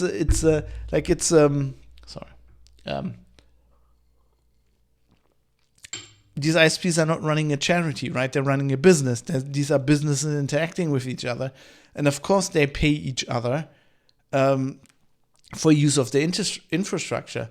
The idea that like all packets are free, and like if I send an email, it has the whole same, for lack of a better word, rights and privileges on the network than like thousands of gigabytes flowing in from like a Google CDN, then you're wrong, right? And like this whole idea that like hey, all packets are the same and they shouldn't be like quality of service, like, and it's not fair if an ISP goes, oh, we're throttling like the Netflix download or like the Pornhub download. No, if like you run an ISP and your whole network degrades because like some of your customers or all of your customers are just downloading massive, like if the guy down the street can't do their like video call with their company because everybody else is just downloading massive amounts of data from the Call of Duty servers, of course you're going to QoS it. Of course you're going to go, hey, let's throttle this. I mean, we're not going to hurt these guys downloading Call of Duty if it takes 10 minutes longer for them to download the game. It's not as bad as these other guys who can't do their job because they can't get a video connection to their fucking company, or like even a audio connection. Like this kind of thing has always been going on, and people who had a clue in technology knew that this was going on, right? But for some reason, this propaganda line of, hey, we need freedom of packets and we need net neutrality, just became the truth, and everybody believed it. And that this is kind of the same thing. It's kind of like everybody thinking now, like, we need big monopolies and we need censorship to win, so that democracy wins against Putin or something. I don't know. Anyway, Greenwald goes on. The view that preservation of big tech is vital for national security is by no means an unanimous view, even in that world. Now come the intelligent people. Retired General Wesley Clark and others have vehemently argued that this claim is a myth. As veteran internet security expert Bruce Schneier observed, quote, these bills will encourage competition, prevent monopolist extortion, and guarantee users new right to digital self-determination, end quote. But the national security state has enough true believers combined with paid shills to make it appear as if Americans should be desperate to preserve and protect big tech's power, because this power is crucial in keeping America safe, and particularly fighting Russia. And now we get to the why this is going on, right? Why this union exists. It's basically big tech, is working hand in hand with like the security services, like the intelligence services in the US, because they get to maintain their monopoly over their market by having the protecting hand of the government over them, and they're paying some lobbyists, if somebody quits the job at the CIA, then they can become this this Google lobbyist or whatever, and the security, the intelligence apparatus has an interest in this because they have their feelers in these companies, right? And they get the state gets to censor what they want to censor. They can shape the public discourse like they want. They can put out the propaganda, and they can spy on everybody. Snowden, as Greenwald says, there are indeed valid and rational reasons for these officials to view big tech monopoly power as a vital weapon in advancing their national security agenda. As I documented last week, link in the show notes, privatecitizen.press, when reporting on the unprecedented censorship regime imposed in the West regarding the war in Ukraine, Big tech censorship of political speech is not random. We talked about this on the show a lot recently. Domestically, it's virtually always devoted to silencing any meaningful dissent from liberal orthodoxy or official pieties on key political controversies. But in terms of foreign policy, censorship patterns of tech monopolies virtually always align with US foreign policy, US companies, so it makes sense, and for understandable reasons. Big tech and the US security state are in a virtually complete union, with all sorts of overlapping mutual financial interests. Note that the censorship regime is completely one-sided and is usually entirely aligned with US foreign policy. Western news outlets and social media platforms have been flooded with pro-Ukrainian propaganda and outright lies from the start of the war. Members of the US Congress have gleefully spread fabrications that went viral to millions of people with no action from censorship-happy Silicon Valley corporations. This is not a surprise. All participants in war use disinformation and propaganda to manipulate public opinion in their favor. And that certainly includes all direct and proxy war belligerents in the war in Ukraine. Yet there's little to no censorship, either by Western states or by Silicon Valley monopolies, of pro-Ukrainian disinformation, propaganda, and lies. Censorship goes only in one direction, to silence any voices deemed pro-Russian, regardless of whether they spread misinformation. Their crime, like the crime of so many other banished accounts, was not disinformation, but skepticism about the US-NATO propaganda campaign. Put another way, it is not disinformation, but rather viewpoint error that is targeted for silencing.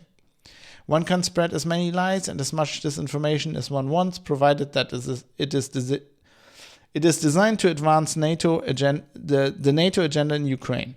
Just as one is free to spread disinformation, provided that its purpose is to strengthen the Democratic Party, which wields its majority power in Washington to demand greater censorship and commands the support of most of Silicon Valley. And, I've talked about this on the show before. Like, the thing is, all of this is propaganda, right? When I talk about, when I in previous episodes talked about the obvious Ukrainian propaganda being spread in the press as well. I'm not saying that the Russian propaganda isn't bad. They are equal. They very, very much equal, right? Especially if you're in the press, it doesn't matter which side you are personally on, right? Your job is to point out that both of this is propaganda. And you can't be on Twitter, even if it's your personal account, going, oh, look at this guy blowing up this tank and the Ukrainians are winning. I mean, you are spreading propaganda, which is the last thing you should do as a journalist. As a journalist, your whole reason for being there is to fight propaganda in all its ways. We're talking public relations. We're talking propaganda by the government. We're talking propaganda by interest groups. Anything, doesn't matter. And especially in a war. And the problem is, I'm not condemning that Russian propaganda is called out as propaganda. The problem is that the Ukrainian propaganda isn't called out as propaganda. And the problem is that people don't even see that. I mean, we talked about big tech and the security state, but the third part of this unholy alliance is the press. And the big problem here, I think, because I'm a journalist, is that the press is not reporting on this. The press is not going, doing the things. I mean, yes, some individual members like Greenwald and me are doing it, but the mainstream press isn't doing it. Because as we've seen, the Washington Post being owned by Bezos, they're all tied up with this stuff as well. And as I think Taibbi pointed out earlier, journalists don't see themselves as fighting power anymore. They're kind of part of it. They're like, oh, we must, during the pandemic, I pointed this out. We must tell the people what the WHO says. No, the WHO is just a random organization. If you're a journalist and the German health ministry says something, you're not supposed to say, oh yes, the German health ministry has said this, we must report this. No, you have to critically ask questions and think about what might be wrong. What is maybe wrong with the things the German health ministry is saying or the WHO is saying. What is this fucking World War II? And you're like the British press, and we're like, oh, we need to, we need to bolster the fighting spirit of the men at the front. So what's Churchill saying? So we must report this verbatim. Like, that's not your job as a journalist, right? If there's a war and your country's in a war, and your government is saying we're winning the war, and you're a journalist and you go to the front and you see that you think your country is losing the war, then it is your job to report that. It is not your job to think, maybe I should not report this because maybe then we really use the war. That's not your job. Your job is to look at the world and then think critically and report what you think is you see, what you think is the truth. But apparently nobody's doing that anymore. And that is almost the biggest problem, because it's taken, if you're just thinking as a normal human being, and especially after Snowden, it's taken for granted that the intelligence services are, working towards the goals of the government and against the goals of private citizens. And of course they're doing propaganda. But if you know that, then why do you trust these? Like, why do press outlets report these letters by people, ex-CIA people, by people with ties to Silicon Valley? Why do these journalists and people you depend on, to think critically, don't do that and just go, yeah, must be right. Anyway, Greenwald, he didn't finish his article with that, but I thought this was a nice ending. So he also wrote, needless to say, the U.S. security state wants to maintain a stranglehold on political discourse in the U.S. and the world more broadly. That's their job, right? They want to be able to impose propagandistic narratives without challenge and advocate for militarism without dissent. To accomplish that, they need a small handful of corporations which are subservient to them to hold in their hands as much concentrated power over the internet as possible. And I think, I keep going on about the press because I take that for granted, right? I take for granted that corporations do things that are against the interest of the public and against the interest of their customers to hold on to their market and to make more money. That is what a corporation is for, right?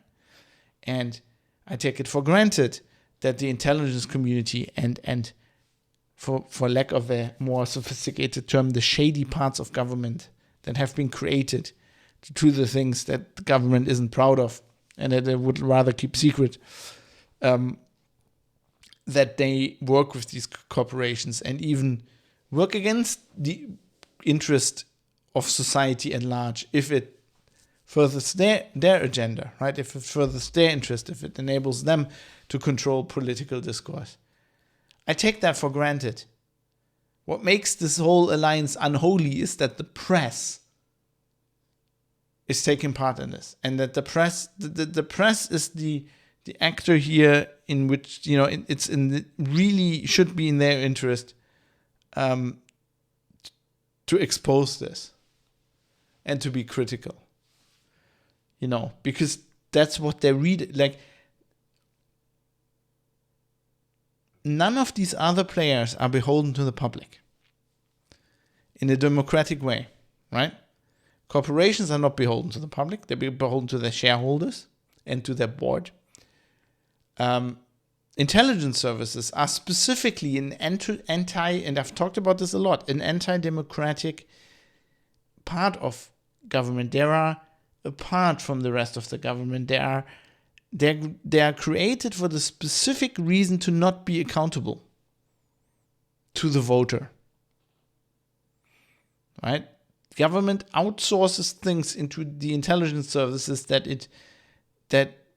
if they were public, the voters will get, hey, we didn't vote you to do this shit. right? And gonna vote you out. So that these are not beholden to the public. The press is beholden to the public, or should. And I guess the press has gotten it in their head because, the internet and the nice monopoly with the printing press and the broadcast frequencies has gone away. They make way less money because there's actually competition and people are kind of reluctant to pay, especially for shitty journalism. The press has somehow gotten it in their head that they should rather schmooze with the government and, I guess, these corporations and rich people than do what their readers and their viewers and their listeners want them to do. Right? Because they're not paying the bills. Jeff Bezos is paying the bills now. So they want to do what Jeff Bezos wants them to do. And this would be a perfect segue into explaining to you why we need the value for value model and why I believe that listener-supported journalism is the only journalism you can do today. But you can't do that because there's one last thing I still want to talk about.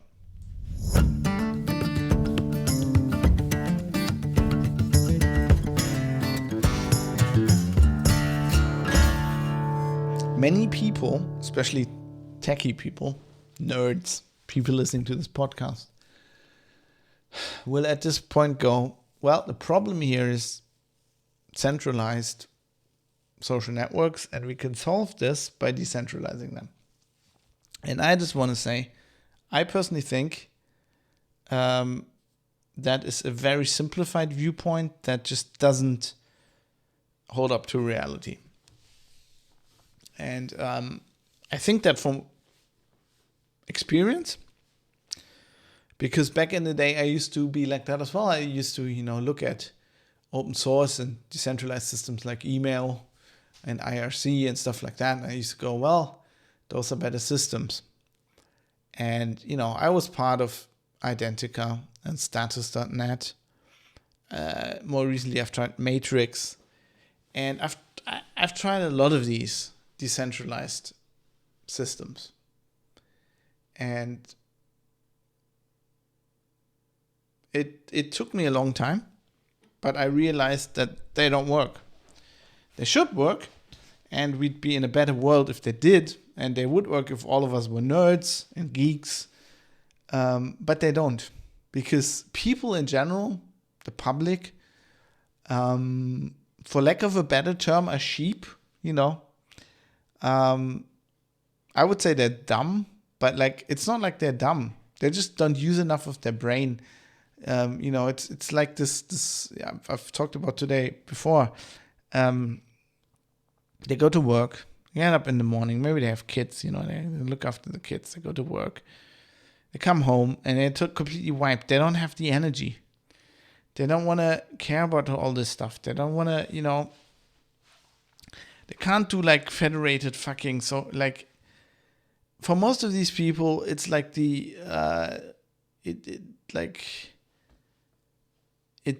it maxes out whatever processing power.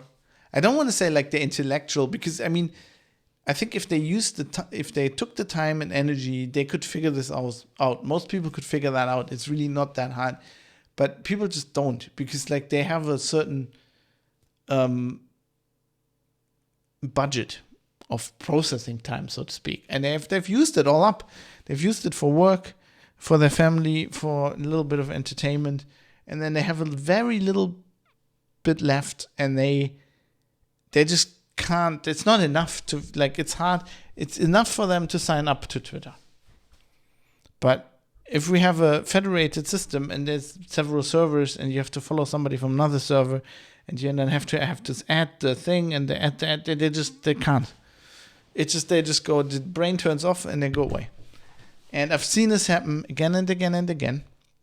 And as a nerdy techie person who wants to convince other people of technically superior technology, I've tried to do that again and again and again, and I've learned at some point. I'm now old. I've got a lot of gray hair, and I figured out that it just doesn't work. You can't do that. Like you can't even.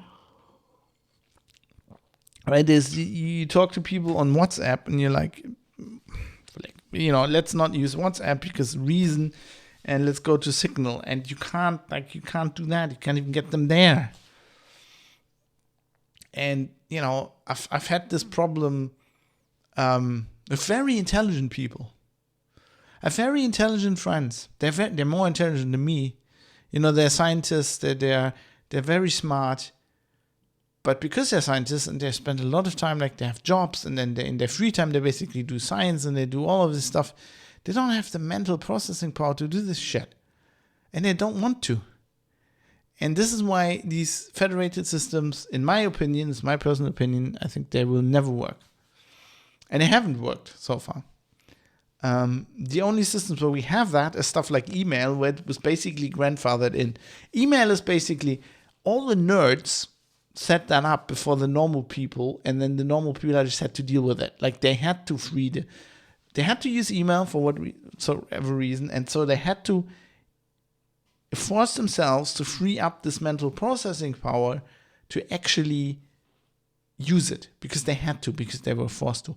Meanwhile, the geeks, the nerds, us, most of the people probably listen to the show, we save a lot of mental processing power for this kind of shit, because we like doing it, right? We like to tinker with stuff. We like to take stuff apart. We like write our own software just because it's a challenge.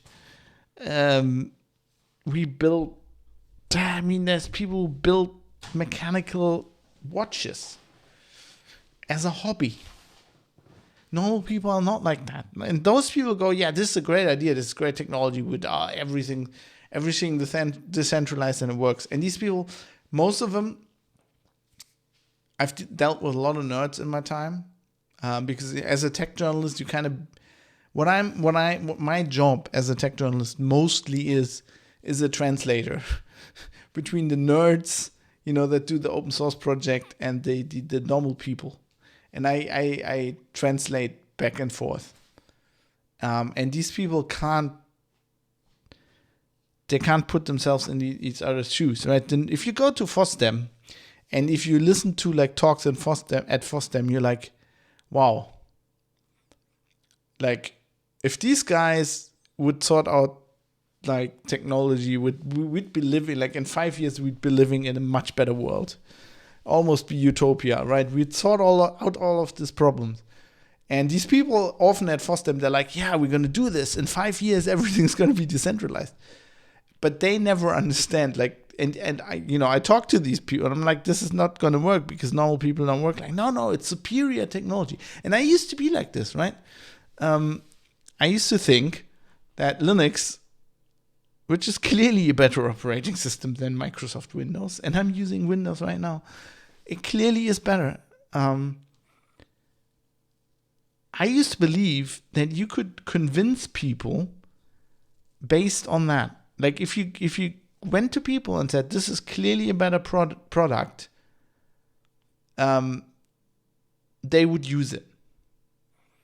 They would listen to your arguments. They were like, yeah, this is clearly better product. There's some downsides, but I can get past them because it's clearly a better product. And in doing Linux Outlaws, and after that, I've learned a lot of things. And I've learned that that's not how it works. Right? And since reading Bernays, I also, I know now it doesn't work because of propaganda. Right? Because in society, it's not even like in a free market economy. It's just like in society, it's not the better product that succeeds. It's the one with the better propaganda. It's that easy. And sometimes the better product succeeds because it has the better propaganda. But it doesn't succeed because it's better. And even though decentralized social networks would be better for society and they would solve most of these problems, they're not going to succeed because they're not going to have the better propaganda. Because if you have a centralized system, it's easier to make money from. It's easier to just amass people using it. It's easier to advertise, right? If you have an advertising campaign, you go like Twitter. It's Twitter. It's a blue bird. This is Twitter. right? If you have a decentralized system, like Matrix, for example, what you gonna advertise? Matrix? Yeah, but what are you gonna use, right? Then you're gonna advertise like that one server. I don't know. I don't even know, can't remember what it is for Matrix. Or you can sign up and you can get that. Yeah, but if you do that, then everybody goes there, and you defeat the purpose of decentralized, right? So you can use your own server. You can sign up anywhere and use it. Is a shitty advertising slogan compared to it's Twitter. Go to Twitter. This is why this is never gonna work. I'm sorry. So stop with what I want to say is stop with we need to decentralize. It's never gonna happen. It's never gonna work. We need another solution. It's probably not gonna be Elon Musk. Some rich guy who has his own whims. Even if he is benevolent, he might not be benevolent at some point. If you want to ask me, if you want a big picture before I wind up the show, let me get my last sip of scotch here. If we want to do like big picture now, I think society has to realize that these platforms, whatever the current platform is where social life is happening to a large extent now. Which is probably going to be easier for the normal person on the street to realize after the pandemic. And we need to realize that these are like important public spaces for democracy and that they need protection. And protection maybe by the government, I don't know. And somebody needs to protect them. But I don't know how it's going to work, because the problem is that I'm in Germany. And in Germany, everybody uses these platforms that are basically US platforms, right? So I don't know what the German government would do. And for the same reason that decentralization doesn't work, the German government going, well, we have the German Twitter and it's now our public discourse net. Like everybody sign up to it's the German Twitter.de, stamp of approval by the German government. It's not going to work. For the same reason, the propaganda is just not going to be as good. Because these days states don't do the best propaganda, companies do. It's never going to happen. So I don't know what the solution there is. That's why I'm a journalist, right? This is why nobody will ever call me a genius. This is why I'm not Elon Musk and not even a business genius. This is why I'm not an entrepreneur. This is why I don't invent things or create. I mean, I can create things. I'm relatively creative. I think I can write pretty good. I mean, I can talk to you for 2 hours with only marginal notes. I can do that, but I will never. I'm best at criticizing things. I'm here to show you the things that are wrong in the world. That's why you're here, right? And to listen and not to think, hey, he's right, but to form your own. I hope you, with every show, I mean, when I listen to podcasts, when I watch videos on YouTube, whatever, this is what I look for. I look for people that make me think. I gravitate towards people who have sometimes the same opinions as me, but like if they have like the exact same opinions, it's like when I watch YouTube videos or whatever, after 2 or 3, I'm not going to watch them again, because it's basically like listen to myself. I like people who are like relatively close to me, but then make me think. But I also listen to a lot of other people who are completely different opinion than me. I like to expose myself to that kind of stuff. Anyway, no matter why you're here, I hope that's what's happening here. That you listen to me, you think about this, and this is where we get to the next section of the show.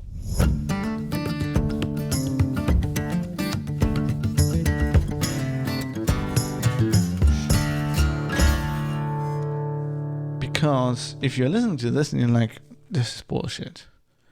What is this shit? Well, why is Glenn Greenwald's an idiot? Why is he quoting Glenn? What Meta Taibbi is a fucking Putin apologist? I don't know. Or like you're wrong on this, or maybe you're onto something here, please go to privatecitizen.press. This episode 116. Scroll down. There's a producer feedback segment. We don't have any feedback right now for this show, but the episode's been long enough anyway. But also, we didn't actually have feedback. It's been a bit sparse lately, which is interesting because the listeners going up. I mean, I'm probably lying because I recently did an episode that was based completely on producer feedback. So, I mean, there's been feedback, but not really when I prepared this episode. So I thought, let's leave it out. But what I'm trying to say is, write to me. I need you. I need you to, if you have thoughts, you can use the forum, you can use email, you can use whatever. You can Twitter. You can write me on Twitter at Foxtrot Alpha Bravo Sierra Hotel at Fabs. I want to hear from you. That's the main point, because I want you to make me think as well, and this is gonna generate new episodes. Maybe we can discuss it. Maybe I can, you can tell me. Do you want me to read out what you write? Do you want it to stay private? I don't care. I will welcome any kind of feedback. I'm always happy when people write me. Of course, when I don't agree with them, sometimes I get angry for a second, but then I'm like, hey, he or she is just doing what I told them to do. And I'm nice. I promise you, I'm pretty nice writing back. For some reason, people have this opinion of me that I hear this quite a lot, that they think I'm like an asshole. You will be pleasantly surprised, probably, if you write me. Yeah. So please do that. And if you're not doing that, you could do something else.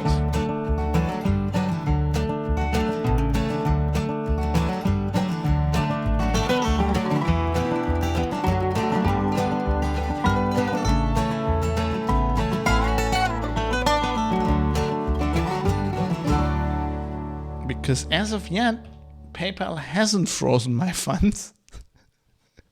So if you want to, you can support the show monetarily via PayPal. Email address is producers@fab.industries, also listed on privatecitizen.press. Or you could become a member of my Patreon and support me on a monthly basis. And this is the value for value model as pioneered by the No Agenda show. Basically, it's the only way I think we can do journalism right now. Like journalism, you can... I mean, I'm not going to say that it's the only journalism, but for me, the stuff I do, I think it's the only way to do it.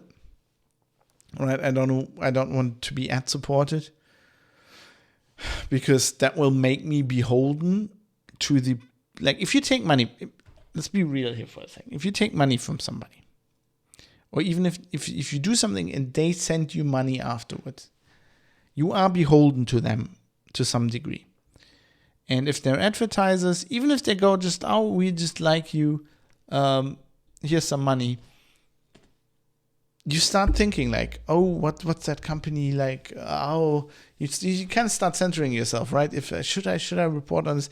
What happens if the company does something really shady, and you would usually report on that? Then you're like, should I report on that? I might lose my sponsorship. I don't want that, right? I don't want that. So with the model I'm doing right now, I'm earning significantly less money, but I'm beholden to you. And I'm okay with that, because I think that's what journalism should be. I mean, journalism was always that, back in the day, a few hundred years ago, you had newspapers and they actually belonged to political parties and all that kind of stuff. But I think the journalism we want, and the journalism that I think is good journalism, is the one that's beholden to its readers and listeners and viewers, which is why I chose this model, and I think it's the only way forward, really. So yeah, if you wanna support me, feel free to do so. And if you don't, that's okay as well. I'm okay with that. And with that, let's thank everybody who supported this very episode you've just been listening to. So thanks to Georges, Steve Host, Butterbeans, Redain the Insane, Michael Small, Jonathan M. Hathy, Michael Mullen Jensen, 1I11G, Dave, Jaroslav Lichtblau, Jackie Plage, Philipp Klostermann, IKN, Sandman616, Bennett Piata, Vlad, Mode 7, Rizal, Kai Sears, Joe Poser, Avis, Dirk Didi, Fadi Mansour, David Potter, Mika, Cam, Mr. Amish, Dave Umrish, Ricky M, Barry Williams, Jonathan, RJ Tracy, Rick Bragg, Captain Aircat, Astral C, Robert Forster, Superuser, D, No Reply, and Crunkle. And also thanks to my Twitch subscribers. I'm live streaming this on Twitch, so they support the show as well. Mike the Dane, JonathanMH.com, Galtarin, Al Terrestris Jim, Redeemer F, Bacon the Pork, and Mode 7 is unavailable. Yes, thanks. I appreciate all of you. I appreciate all of your support. I mean, the Twitch subscribers might be supporting my upcoming streams. I just got a racing wheel set up, so I'm going to stream some racing games in the future. They might just support that. But thanks anyway. I appreciate all of you. And it's helping me pay the bills. I've actually had, in the past, I think once or twice, with the situation where the bank account was very empty and my wife was like, somebody paying you it at some point? And I said, well, I got some money in Patreon. Send some money over from Patreon, and it's actually saved my ass. So, thanks for that. The list gets longer, I think, says El Terrestrius Jim in Twitch chat. Actually, it's kind of staying the same. But, I'm okay with that because these people have been, you all been with me for a long time. And usually, sometimes somebody drops off and then we get a new person. And I'm kind of okay with how it's going. And some people are very generous, actually. I just kind of don't want to get into that really because I think, I've been in many situations in my life. I've been a student and I know how it is. So, if you're a student and you're sending like $1 a month, or whatever situation you're in, $1 a month is $1 a month. It's literally better than nothing. So I thank all of you. I also have to thank Bytemark. Having said that, I don't take money from companies. I really don't, but Bytemark are somewhat of an exception. Bytemark at bytemark.co.uk. I never taken any money from them, but ever since Linux Outlaws, when we were looking for servers for the podcast hosting, which is very expensive, the bandwidth and the hosting of the files, Bytemark stepped up. Bytemark.co.uk, the British cloud hosting company, and for years, they've just given me 2 servers free of charge. And they're saving my ass as well. So, couldn't do the show without them. So, thanks to Bytemark. They are good people. And with that, I'm going to play us out. Of course, the theme tune for this song, for this show.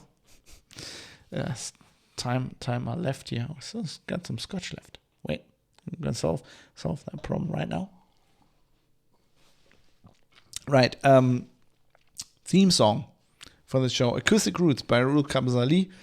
But I'm going to play us out with a song called The Appalachian Trail, which is close to my heart, by Hunter Quinn.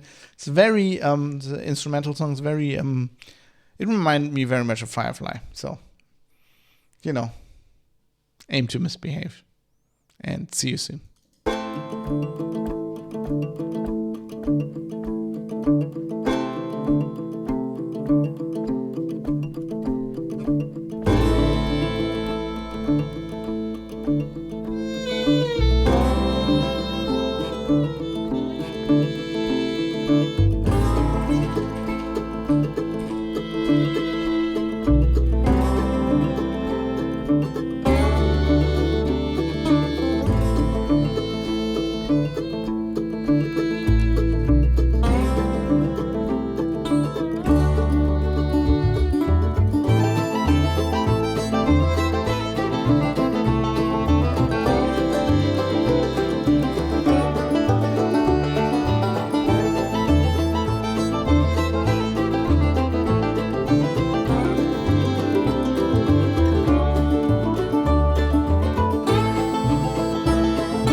lovely little song, that isn't it? No, we don't want to play it again.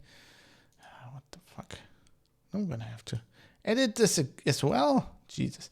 Yeah. Speaking of that, I'm gonna run now because I need to get this fucking show out because it's already like Friday and this is like labeled Thursday. I'm just gonna release it for Thursday. Don't tell anybody. So I'm gonna run now. Finish the show. Thanks for watching. I thought this is great for you to come along. I'll be around next week. Probably gonna play some racing games, and I'm gonna rate you now to Piece by Piece, who is a streamer. She's a track nerd, and as you can tell, I am too. She's currently streaming Star Trek Online. I like her very much. She does like raps and shit. She's like really fun. So we're gonna do that once I figure out what I'm clicking on while I'm talking. We're gonna do that. Introducing creator chat highlight. What the Twitch, stop with the bullshit. Peace X Peace. It's not the easiest name, but then people can't fucking spell Foxtrot Alpha Bravo, so I shouldn't complain. Anyway, thanks for watching, and hopefully see you soon. And yeah, maybe hang out with Peace for a little bit. She is really cool. I like her very much. And I'm in awe. She sometimes does Star Trek quizzes, and I think I know a hell of a lot about Star Trek, and she knows even more. Yeah, and anybody who's younger than me, who's therefore watched less Star Trek and still knows more, I'm just in awe of that. So maybe hang out with her for a little bit, and see you soon. Should leave. I can't talk. See you soon. Thanks for watching.